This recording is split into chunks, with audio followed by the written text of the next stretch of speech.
My name is Michael Lawson, and I've lived in the quiet town of Pine Creek, Pennsylvania, all my life.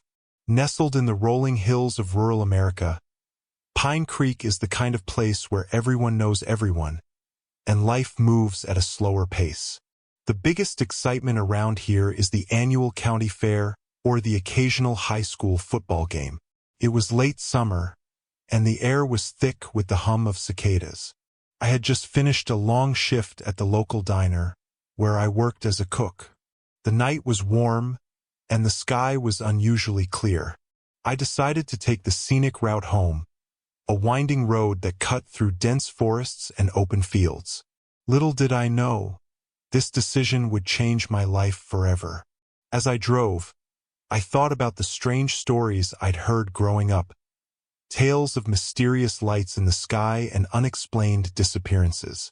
Most people in Pine Creek dismissed these stories as folklore or the result of too much moonshine. I was a skeptic myself, always relying on logic and reason. But that night, my beliefs were about to be challenged in ways I couldn't have imagined. It was nearing midnight when I saw it. A bright, pulsating light hovered above the treetops, casting an eerie glow over the road. My heart pounded as I slowed the car, squinting to get a better look. The light was unlike anything I'd ever seen, too bright to be a star and too stationary to be an aircraft. Curiosity got the better of me, and I pulled over to the side of the road. Stepping out of the car, I felt a strange static in the air, like the charge before a thunderstorm. The light remained, hovering silently. I reached for my phone to take a picture, but as I raised it, the light flickered and disappeared, leaving me in darkness.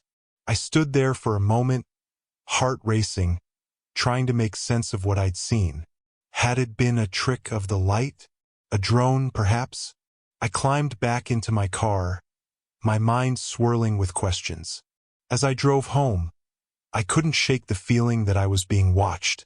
The next morning, I recounted the experience to my neighbor, Carl Jenkins, over coffee. Carl was known around town for his fascination with UFOs and conspiracy theories. His eyes lit up with excitement as I described the light. "You're not crazy, Mike," he said, leaning in. "I've seen it too. That's the third sighting this month." I laughed nervously. "You really think it's aliens?" Carl nodded, his expression serious. "I know it sounds nuts, but there's something out there. We need to find out what it is." A week passed, and the strange light became a distant memory, something I chalked up to overwork and fatigue. But then, things started to get weird. It began with small, easily dismissed occurrences. Lights flickering, static on the radio, and strange noises outside my window at night. One evening, I noticed a series of small, circular marks on my forearm. They were faint, almost like bruises, but perfectly round and evenly spaced. I showed them to Carl, who looked more intrigued than concerned. "That's how it starts," he said cryptically. "Marks like that have been reported in abduction cases." I rolled my eyes. "Abduction? Come on, Carl. There's got to be a logical explanation." But the logical explanations grew harder to find. My dog, Max, started acting strange, barking at nothing and refusing to go outside after dark. My sleep was plagued by vivid nightmares of being taken from my bed by shadowy figures. Each morning, I woke up feeling more exhausted than before. Desperation drove me to consult with the local authorities. I sat in Sheriff Taylor's office, recounting my experiences, hoping for some reassurance. "Look, Mike," the sheriff said, leaning back in his chair. "I've heard these stories before. Lights in the sky, strange marks. But there's never any concrete evidence. My advice? Get some rest and try not to worry too much." Frustrated and feeling more alone than ever, I left the sheriff's office. It seemed that no one would take me seriously. But deep down, I knew that something was terribly wrong, and I had to get to the bottom of it before it was too late. Determined to find answers, I began researching Pine Creek's history. I spent countless hours in the local library, combing through old newspapers and town records. It didn't take long to find numerous reports of strange lights and unexplained disappearances dating back over a century. One name stood out among the reports: Dr. Eleanor Hargrave, a local scientist who had vanished under mysterious circumstances in the 1950s. Intrigued, I reached out to the Pine Creek Historical Society and managed to set up a meeting with their president, Martha Caldwell.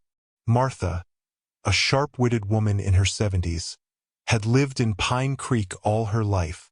Over tea in her cluttered office, she recounted stories of Dr. Hargrave's experiments and her sudden disappearance. Dr. Hargrave was a brilliant but eccentric woman, Martha said, adjusting her glasses. She believed that Pine Creek was a hotspot for extraterrestrial activity. She conducted experiments, collected evidence, and wrote extensively on the subject. But one night, she just vanished without a trace. Martha handed me a dusty journal, its leather cover worn and brittle. "This is Dr. Hargrave's personal diary. It's been in our archives for years. Maybe it can help you." Back home, I delved into the diary. Dr. Hargrave's entries were detailed and precise, filled with observations of strange phenomena and encounters with what she described as beings not of this world. Her last entry was chilling. "They are here, watching. Tonight, I will make contact." I shared my findings with Carl, who was more convinced than ever that we were on the right track. We decided to visit the old Hargrave estate, now abandoned and overgrown. The mansion sat on the outskirts of town, its decaying facade hidden by thick ivy and towering trees. We managed to find a way inside, our flashlights cutting through the gloom. The interior was a time capsule, with dusty furniture and yellowed papers scattered about. In what appeared to be Dr. Hargrave's study, we discovered more of her research, including sketches of strange symbols and diagrams of the night sky. It was clear she had been on the verge of something significant before she disappeared. In the following weeks, the strange occurrences intensified. I began experiencing episodes of lost time, waking up in different parts of my house with no memory of how I got there. The small circular marks on my body multiplied, and I started hearing a low, humming noise that seemed to follow me everywhere. One night, I awoke to find myself standing in my backyard, staring up at the sky. The bright, pulsating light was back, hovering silently above the trees. I felt an overwhelming sense of dread, as if something was watching me, waiting for the right moment to strike. The next day, I found my dog, Max, cowering in the corner of the living room, his fur standing on end. It was clear that whatever was happening was affecting him too. I decided to set up cameras around my house, hoping to capture any evidence of these strange events. The footage was chilling. Night after night, the cameras recorded strange lights and shadowy figures moving through my house. On one tape, I saw myself being lifted out of bed and carried through the air by an invisible force. It was undeniable proof that something extraordinary and terrifying was happening. Desperate for help, I turned to the only person who might believe me. I arranged to meet with Dr. Alan Gray, a retired physicist who had moved to Pine Creek a few years ago. Dr. Gray was known for his unconventional theories about extraterrestrial life and had written several books on the subject. "Mike, I believe you," Dr. Gray said after I showed him the footage. "I've seen similar cases before. This isn't just happening in Pine Creek. It's part of something much larger. We need to find out what they want and why they're here." With Dr. Gray's help, Carl and I devised a plan to capture concrete evidence. We decided to use the transmitter described in Dr. Hargrave's diary to try and make contact with the entities. It was a risky move, but we were running out of options. The night we chose for the experiment was cold and clear, the stars twinkling above us as we set up the transmitter in the field behind my house. The air was thick with anticipation and fear. Carl and Dr. Gray double-checked the equipment, while I kept watch, my eyes scanning the trilene for any signs of movement. As we powered up the transmitter, a low hum filled the air, and the ground began to vibrate. A bright light appeared in the sky, descending rapidly. The same disc-shaped object I had seen before hovered above us, its pulsating glow illuminating the field. I felt a surge of adrenaline as Carl activated the transmitter, sending a pulse of energy towards the craft. The light wavered, and the craft emitted a high-pitched screech. The pressure in my ears was almost unbearable, and just when I thought I couldn't take it anymore, the light vanished, and the craft shot up into the sky, disappearing from sight. We stood there in stunned silence, the night returning to its normal, quiet self. "Did we just drive them away?" Carl asked, his voice shaking. "I don't know," I replied, looking up at the stars. "But I think we've sent them a message. We're not afraid." As we packed up the equipment, Dr. Gray approached me, a thoughtful expression on his face. "Mike, this isn't over. We've made contact, but we need to be prepared for what comes next. They might return, and we need to be ready." In the days following the confrontation, Pine Creek began to return to normal. The strange lights and bizarre occurrences ceased, and a sense of calm settled over the town. But for those of us who had experienced the events firsthand, life would never be the same. Henry stayed on, determined to continue his Greytance research, but with a new understanding of the dangers involved. Tom and I tried to move on, but the experience had left a mark on us. We met regularly to discuss the events, trying to make sense of what had happened. The fear that had once gripped us slowly turned into a cautious curiosity.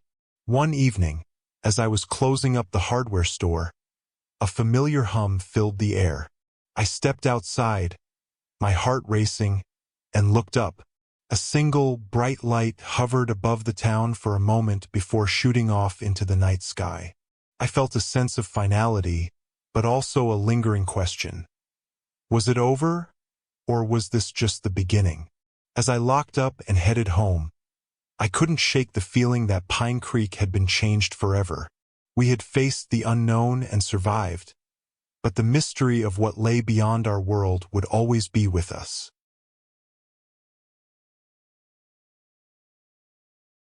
Pine Creek was a town that held its secrets close, shrouded in mist and whispering pines. I had lived here all my life, a place where everyone knew each other's names and stories. But lately, a new story had begun to unfold, one that filled the air with a tension as thick as the fog rolling off the creek. I first noticed something was wrong on a chilly October evening. The sun had dipped below the horizon, leaving the sky a dusky purple. I was walking home from Bill's Diner, the only place in town where you could get a decent cup of coffee after 6 p.m. The streets were unusually quiet, and an unsettling silence hung in the air. As I passed the old Anderson house, I caught a glimpse of movement out of the corner of my eye. A shadow, too large to be any ordinary animal, slipped into the woods. My heart skipped a beat. Pine Creek was no stranger to wildlife, but this was different. There was an air of malevolence about it. "Hey, Sam!" a voice called out, breaking the silence. It was Charlie, the town's unofficial historian and a man with more tales than the library had books. He was standing on his porch, a concerned look on his face. "Did you see that?"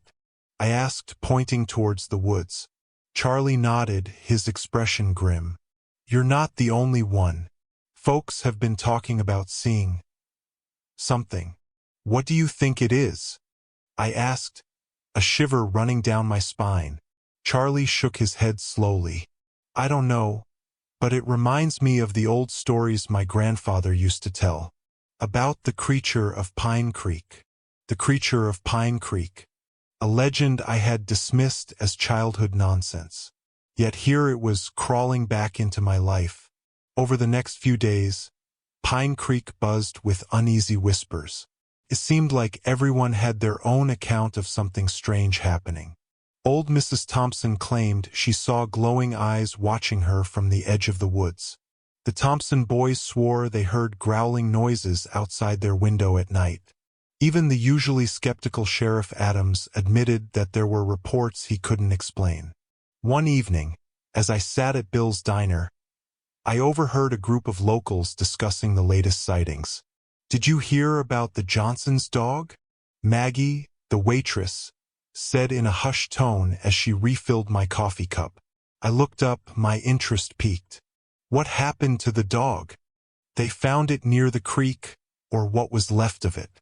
Torn to shreds," she whispered, glancing around nervously. "People are saying it's the creature." A chill ran down my spine. It seemed the creature wasn't just a shadow in the night. It was something far more dangerous. I decided to visit the Johnsons to hear their account firsthand. When I arrived, I was greeted by a tearful Mrs. Johnson and a grim-looking Mr. Johnson. They led me to the back of their property, where a small grave marked the final resting place of their dog, Max. "It was like nothing I've ever seen," Mr. Johnson said, shaking his head. "The ground was torn up, and there were claw marks on the trees. Whatever did this, it was big and powerful." "Did you see it?" I asked, my heart pounding. Mr. Johnson hesitated before answering. "I didn't see it clearly, but I saw its eyes. They were red, glowing in the darkness. It was like looking into the eyes of something evil." That night I couldn't sleep. Every creak of the house, every rustle of the wind seemed amplified, filling me with dread. I found myself staring out the window, half expecting to see those red eyes staring back at me. It was around midnight when I heard the first screams. Jolting out of bed, I threw on a jacket and rushed outside. The screams were coming from the direction of the Miller farm, a good 10-minute run from my place. When I arrived, I found a group of neighbors gathered around the Miller's front yard. The sight that met us was horrifying. The barn doors were splintered, hanging off their hinges, and inside, the animals were in a frenzy, eyes wide with terror. "Did anyone see it?" I asked, trying to keep my voice steady. Tom Miller, his face pale and drawn, nodded. "It was like a nightmare, huge, with eyes that burned like fire. It tore through the barn like it was made of paper." Suddenly, a rustling sound came from the woods behind the barn. We all turned, flashlights scanning the darkness. My heart raced as I caught sight of a massive shadow moving through the trees.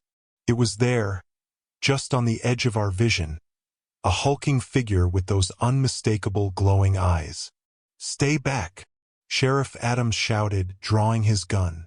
But before anyone could react, the creature let out a guttural roar and vanished into the woods. For a moment, no one moved. The air was thick with fear and disbelief. Then, as if on cue, everyone began talking at once, their voices filled with panic.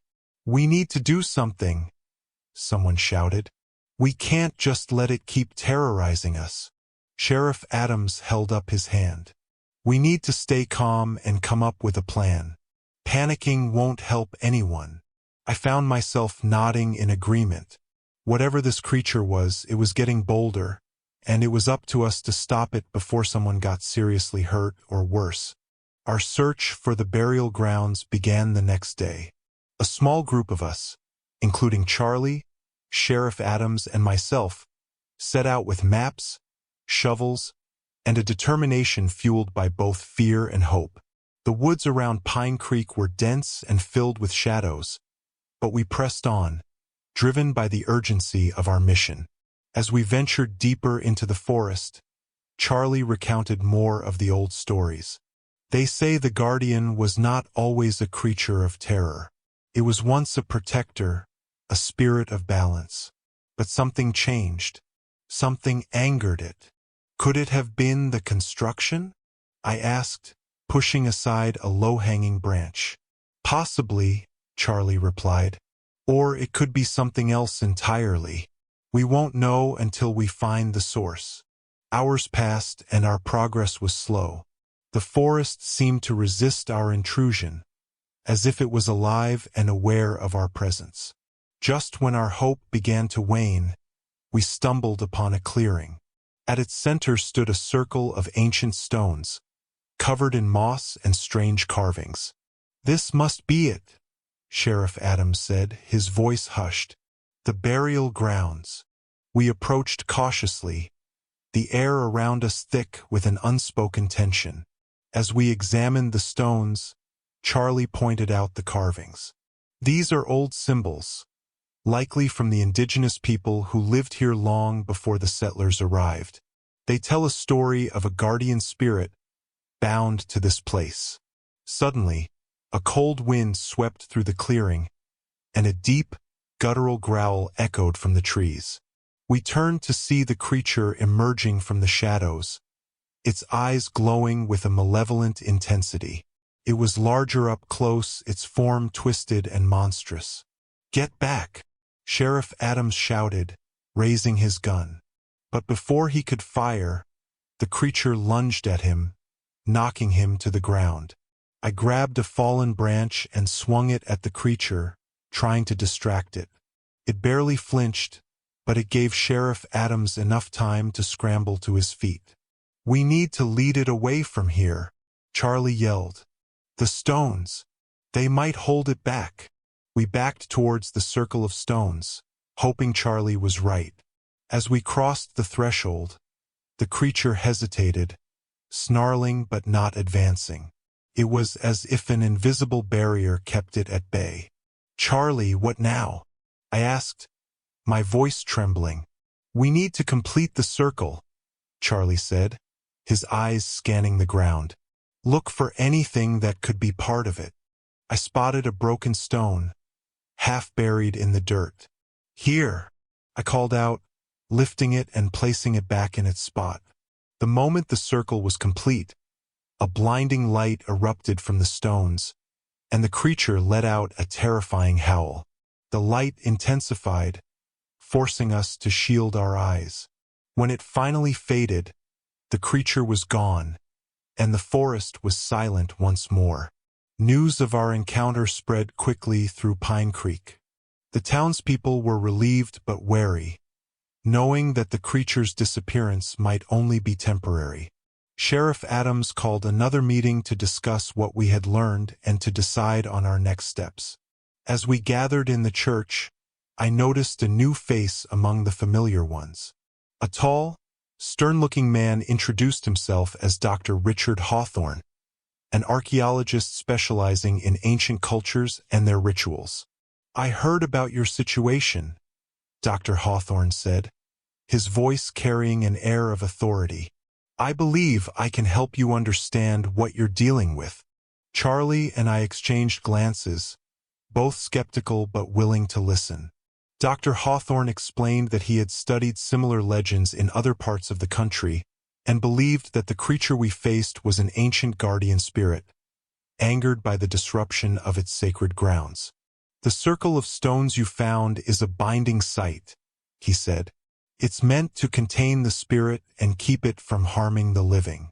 By restoring the circle, you temporarily subdued it. But that's not a permanent solution." "What is?" Sheriff Adams asked, his tone urgent. Dr. Hawthorne paused before answering. "You need to perform a ritual of appeasement to restore the balance that was disrupted." I felt a chill. "A ritual? What does that involve?" "It requires gathering certain items that were significant to the original inhabitants of this land," Dr. Hawthorne explained. "Offerings that symbolize respect and restoration. It's a delicate process, but it's the only way to ensure the spirit's wrath is quelled." The room fell silent as we absorbed his words. It was a daunting task, but it seemed our only hope. Preparations for the ritual began immediately. Dr. Hawthorne guided us through the list of items needed: sacred herbs, a carved totem, and offerings of food and drink. The townspeople worked together, each contributing what they could. As we gathered the final items, the atmosphere in Pine Creek was tense but hopeful. The night of the ritual arrived, and we assembled at the circle of stones, the moon casting an eerie glow over the clearing. Dr. Hawthorne led the ritual, chanting in a language none of us understood. We placed the offerings within the circle, each item carefully arranged. As the final words were spoken, a sense of calm washed over us, and the forest seemed to exhale a collective breath. For a moment it felt like we had succeeded. But then, the ground beneath us trembled, and a deep, menacing growl echoed through the trees. The creature reappeared, its eyes burning with rage. "What's happening?" I shouted, panic rising. Dr. Hawthorne's face was pale. "Something's wrong. The ritual should have worked." Suddenly, Charlie stepped forward, his eyes wide with realization. The land, it's not just the stones. The land itself was disturbed. Before we could react, the creature lunged at us, its claws slashing through the air. But instead of attacking, it stopped short, as if held back by an unseen force. The ground beneath the circle began to glow, and the creature let out a final, anguished roar before dissolving into mist. As the mist cleared, we stood in stunned silence. The stones had fused into a single unbroken circle, their carvings glowing softly. Dr. Hawthorne sighed in relief. "The land accepted our offering. The balance is restored." In the days that followed, Pine Creek slowly returned to normal. The fear that had gripped the town began to fade, replaced by a sense of peace and understanding. We had faced the darkness and emerged stronger. As for me, I couldn't shake the feeling that the creature of Pine Creek was not entirely gone. It was a guardian, after all, bound to protect the land. And as long as we respected the balance, I hoped it would remain at peace. But every now and then, on a misty evening, I would find myself staring into the woods, half expecting to see those glowing eyes watching over us. And I knew that Pine Creek would never be quite the same. Thank you for watching our stories. Did you enjoy it? What do you think could have happened next? We'd love to hear your thoughts in the comments below. If you want more stories based on real-life events, click on the video appearing on your screen now. Don't forget to subscribe to our channel for more thrilling tales. See you in the next video.